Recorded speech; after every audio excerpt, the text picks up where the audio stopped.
Barakatah Yahweh, Barakatah Yahweh Shah, Barakatah Yahweh, Barakatah Yahweh Shah. All praises to Yahweh, Yahshem, Yahweh Shah. Now, Ba'ashem Rekakadash. Now, when you look at the story of so-called Adam and Eve and how we was taught as kids, it's very shameful what they taught us. Pretty much, it's very shameful. Now, when you go into Genesis, you got to understand Genesis was written by Moses, but at the same time, it was rewritten by Ezra. And in Second Ezra, he gives some details about what happened. He say in verse 14, it breaks down how he was writing these books over again. It says, and it came to pass upon the third day, I sat under an oak, and behold, there came a voice out of a bush over against me, and said, Ezra, verse 2. This second Ezra 14, verse 2. And I said, Here am I, Lord. And I stood up upon my feet. Verse 3. Here go the part. Then said he unto me, in the bush I did manifestly reveal myself unto Moses. So now he letting them know, the same way I'm appearing to you, I appeared to Moses. He said, and talked with him when my people served in Egypt. Now he's going to let you know about how he dealt with Moses. And I said to him, this is verse 4, and led my people out of Egypt and brought him up to the mount of Sinai, where I held him by me a long season. Verse 5 is the key. He said, and I told him wondrous things, and showed him the secrets of the times and the end, and commanded him, saying, verse 6, these words shall you declare, and these shall you hide. So he told Moses to some of the words to hide, and some of the words to declare. And so that's what it's talking about. When you go into the book of Genesis, you got 5 books of Moses, and Moses said some things in I would say in an allegorical way. And the Adam and Eve situation was an allegory, because he was using figurative speech. He was speaking figuratively. He was using metaphors, and so he was hiding that. And it breaks that down how what he was doing. When you get to, let's see here.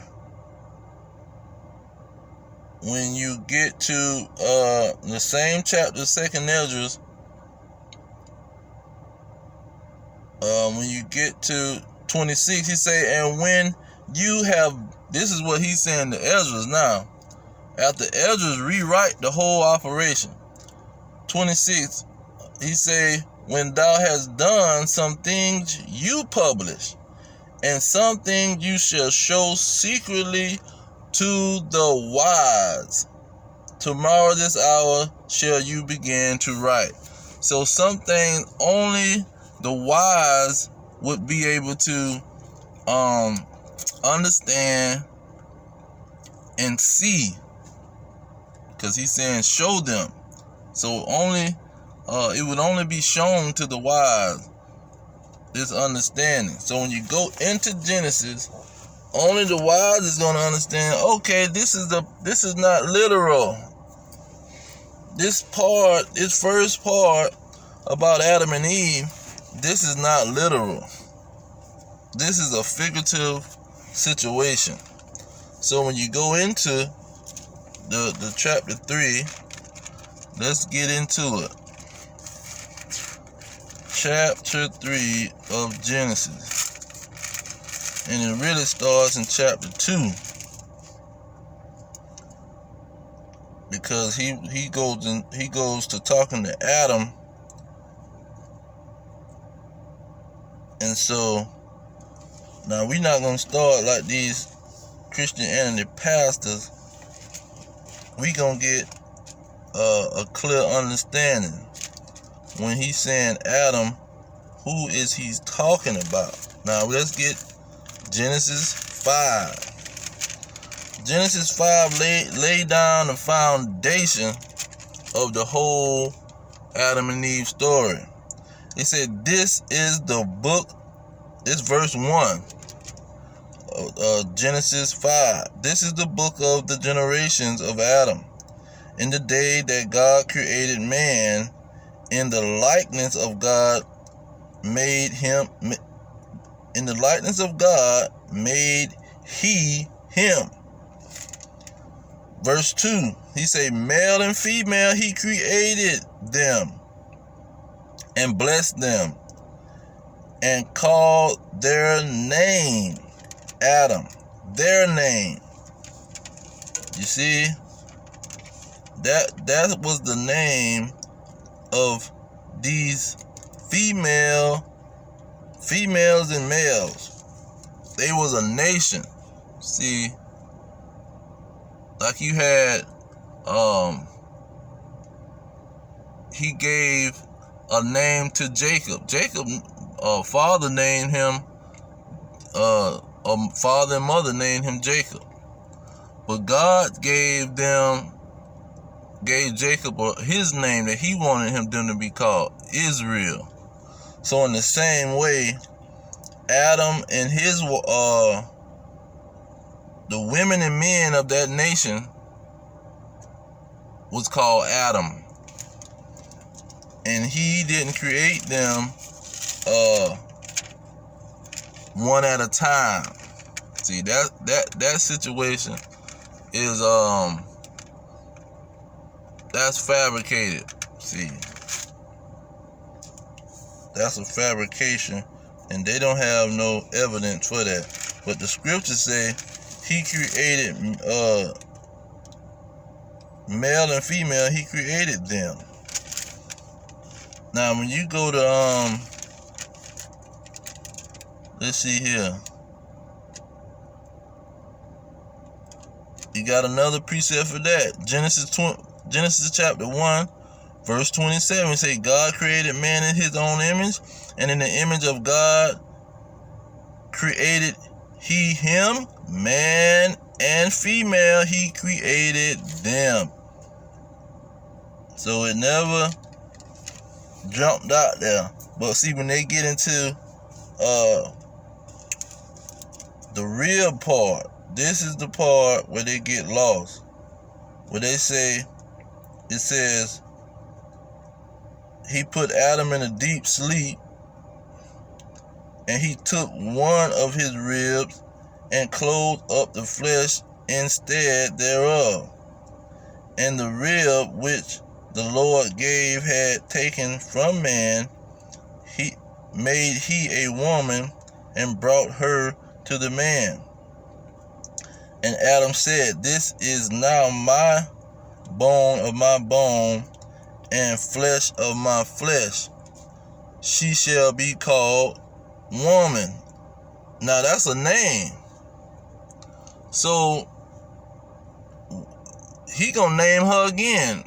After she so-called sin, she gets another name, and they call her Eve. So why did they change her name? If this was so literal, why would they have a need to change her name to Eve and not woman, and not keep it as woman? But anyhow, it's a precept for that in let's see here, in Judges. See, Judges break down a lot. A lot of people skip over the book of Judges because, you know, it's the Old Testament and it's old and all this kind of stuff. But when you go into Judges 9 verse 2, it says, "Speak, I pray you, in the ears of all the men of Shechem, whether it is better for you either that all the sons of Jerubbaal, which are 70 persons, reign over you, or that one reign over you. Remember also that I am your bone and your flesh." So he let it be known that he is his bone and his flesh, meaning he are they're kindred. They're the same. Then when Jacob, they was finding a wife for Jacob, I'm thinking, it had something to do with Jacob and Laban. In Genesis 29:14, it said, "And Laban said to him, Surely thou art my bone and my flesh." So he letting them know that bone and my flesh means kinsmen. And so when you're looking at it as Adam is a nation, Adam as a nation, just like when the Benjamites, at the end of Chronicles, the end of Chronicles, the Benjamites, women died in the wars. So the Most High had them to repopulate their nation with the other tribes. But see, then you got to understand the man, when he repopulates and he drops his seed that into that woman, that seed is going to be that man. And so when he said he got a woman from his seed, from his bone and his bone, that's pretty much saying that the nation was repopulating itself, and they started to pretty much have a law like the nation of Israel, only married within the nation. They was only marrying and repopulating within that nation.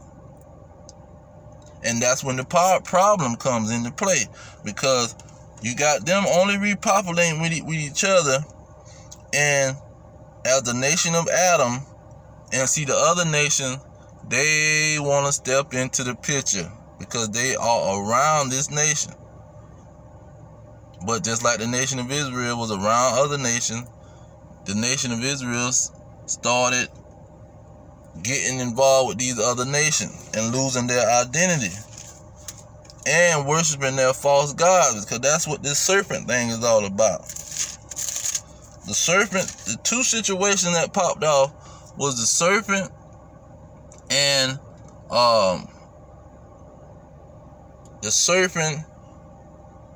in chapter 6 of Genesis, say the sons of men start sleeping, the sons of God start sleeping with the daughters of men. Boom. So that's the situation. You got the other nation, they started getting involved. So after he got past that he didn't create no, grab Adam's rib and create no woman. He was breaking down pretty much that he got a woman. He started repopulating the nation of Adam with their own women. pretty much. That's what that was being broke. That was situation was. Now when you get to chapter 3, but before we get to chapter 3, he says something very important in 25. He say this is in Genesis chapter 2, 25. And they were both naked, the man and his wife, and were not ashamed. Now see, people look at the picture, and people saying, oh, they was naked, because God said they were naked. See, simple. But they don't understand what naked means. Naked don't mean always that you got to have no clothes on, even though it's a metaphor being presented. Now let's go into the metaphor. There's 2 metaphors in the Bible for naked. Now when you go to, let's get Revelation. Revelation is 2 of them in Revelation. Revelation 16. 16 and 15. He said, behold, I come as a thief. Blessed is he that watch and keep his garments, lest he walk naked and they see his shame. What was that talking about? Keeping the commandments and sin. It's not about no having on clothes. He don't care if you around the women.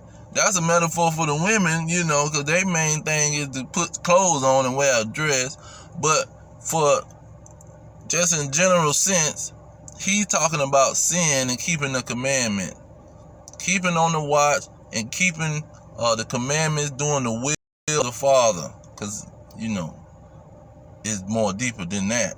But doing the will, having faith in Yahweh, keeping the commandments and doing the will of God, that is how you keep your garments.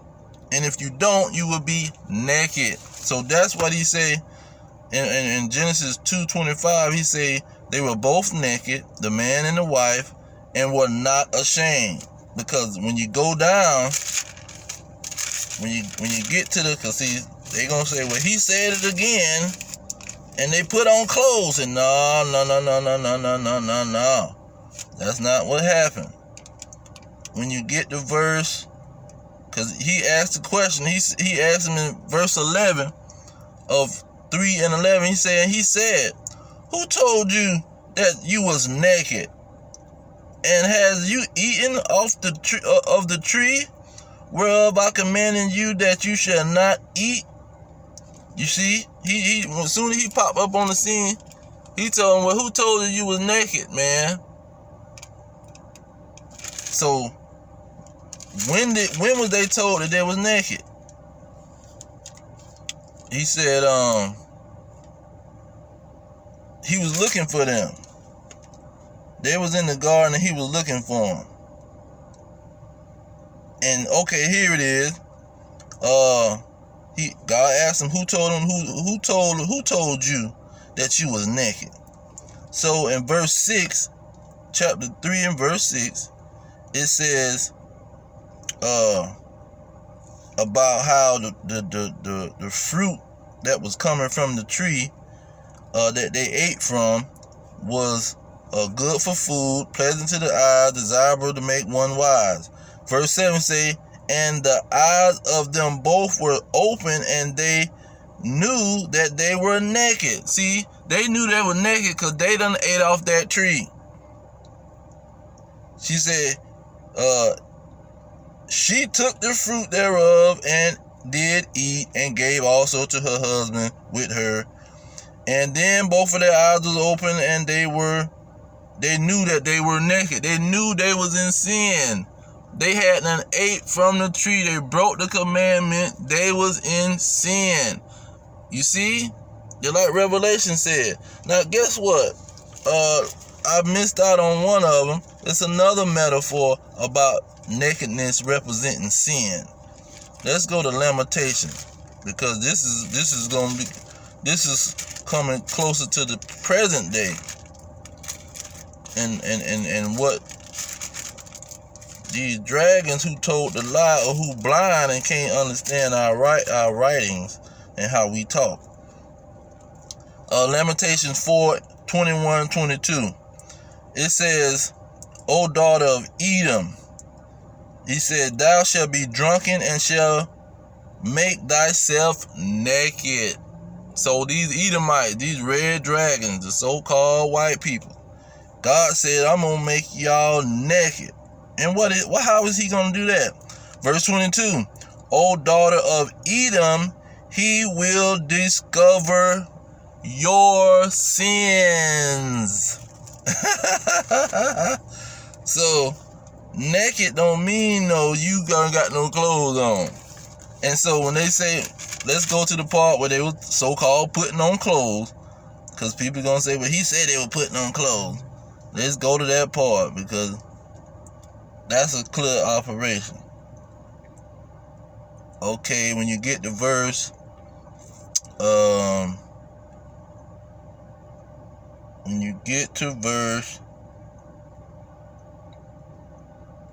let's see here. Verse 21, he said, unto Adam also, and to his wife did the Lord God make coats of skin and clothe them. And he said, in verse 22, and he said, behold, the man is become as one of us to know good and evil, and now let he put forth his hand and take also of the tree of life and eat and live forever. Now these peoples wanted to dwell on that one, because they saying that he confirmed that these other nations who was telling this lie, or who deceived Eve and the man, that they wasn't telling them a lie. That's what they were saying. They didn't lie to them. They did become knowing good and evil. But that wasn't what it was talking about. It was saying that the nakedness breaks it down for you. Nakedness meant sin. So they didn't know sin. That's why they was naked. So once they ate it, they knew sin and they knew punishment was coming. And so this is what they did. This is what they did. They put the clothes on.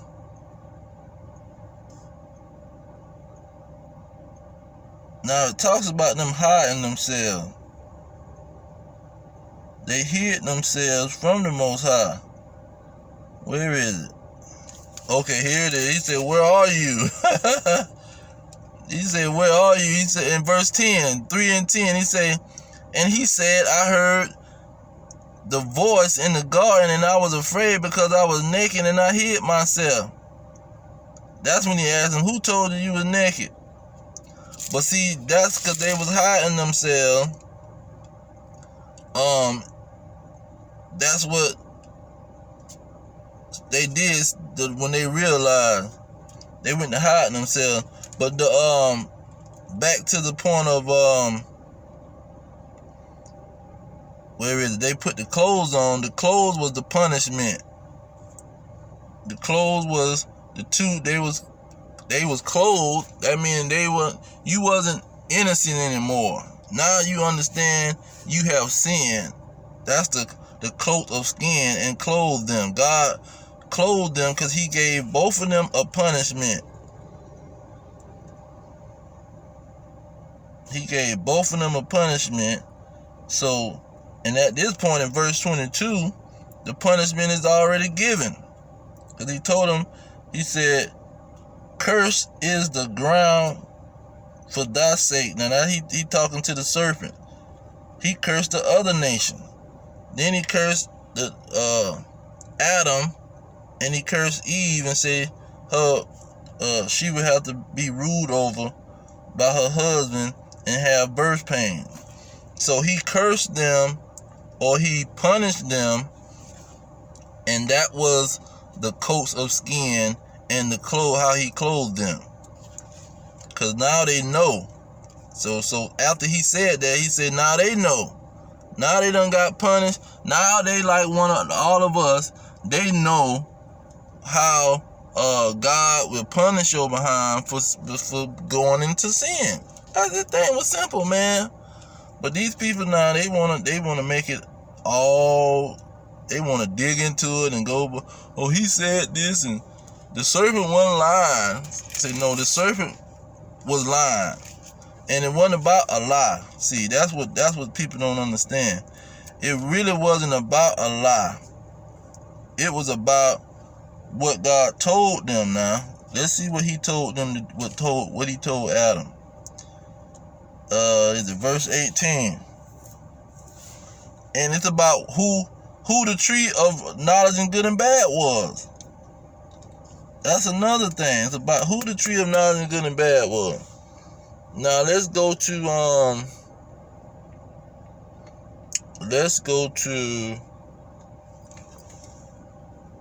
the first verse of Genesis 3. Where we at? This sun is bright. It straight up blinded me. Slovakia.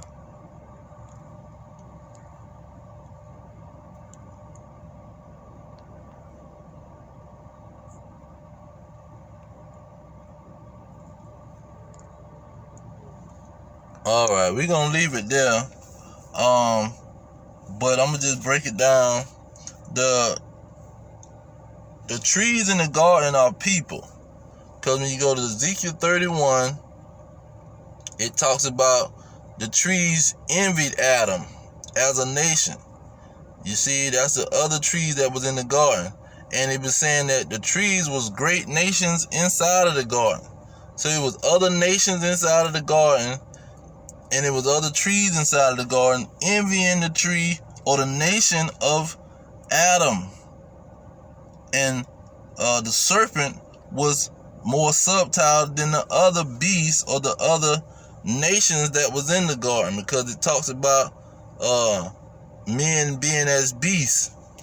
It calls Judah a lion. It calls Benjamin a wolf. In was it Matthew? Matthew 23:33. He called the Pharisees and Sadducees serpents. You serpents, because they was lying and tricking the people. So men was called serpents. Men was called beasts, because you had the Edomites called serpents, death adders, dragons in Revelation, and Isaiah 27:1. Dragon and serpent go hand in hand. So when you say dragon, you saying serpent. And so this top nation or this great serpent-like nation is the one that told them about the so-called fruit, or this knowledge of good and evil. That was the tree of knowledge and good and evil. And he told Adam not to eat from this tree.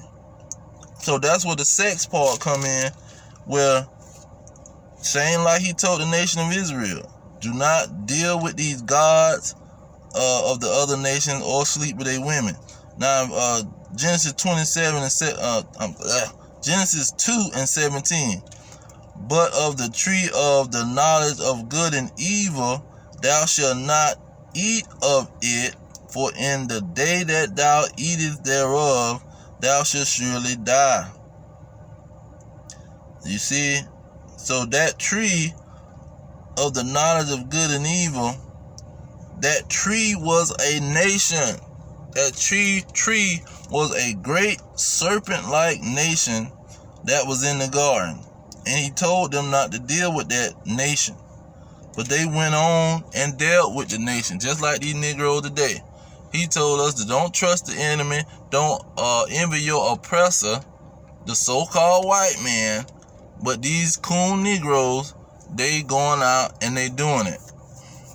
And so it's just an allegory to what the nation of Israel is going through today, because it was the nation of Adam back then. You see? So that's pretty much all the parts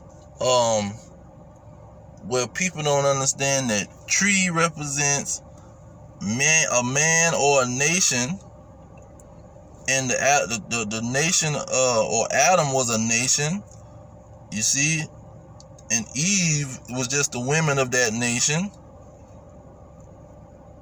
People don't understand these things. They think it's two naked people running around in the woods. That ain't what none of that was about. Then you got serpent was just the nation that was good liars. They would tell you an amazing lie, or they would trick you. And so that's pretty much what the situation was about. And the sex part is involved too, because the conclusion of the matter was, it got down to the point, once they got kicked out of the garden in chapter 6, that he wanted to destroy the whole situation, because they were sleeping with the daughters of men. Because he didn't destroy the nation, he just kicked them out of the garden. Just like now, he didn't destroy the nation of Israel, he kicked them out of Jerusalem. He kicked them out of Jerusalem, and they still representing him. But see, they doing like what Adam and Eve did. They hiding themselves because they is in sin. And the voice of the Lord is the prophets now. The voice of the Lord is saying, y'all in sin, y'all the children of Israel, y'all the chosen nation, and they in the garden hiding. You see? They hiding. And he's saying, where are you? He's sending the prophets out to say, where are you? The blacks, Hispanics, and Native Americans. Where y'all at?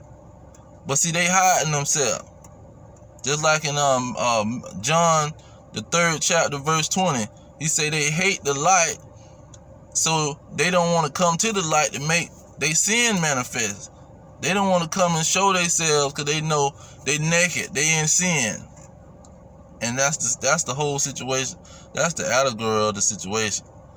But these people, they done twisted that thing up. Most Christians out here believing that it was a man. God created one man, and from that man, he got a rib out of him. You see, they not looking at the allegory. They just looking at it face value. Whatever the story was, that's what it was. No, it's an allegory for a nation. It was an allegory for a nation, and a chosen nation, and other nations got jealous of the situation. That's what it was about, man. But I'm going to leave it there. All praises to Yahweh, Ba'ashem, Yahweh Shah, Ba'ashem, and Kakadash. Double honor to the elders pushing the truth. Peace to the elect worldwide. Our kingdom is at hand. Shalom.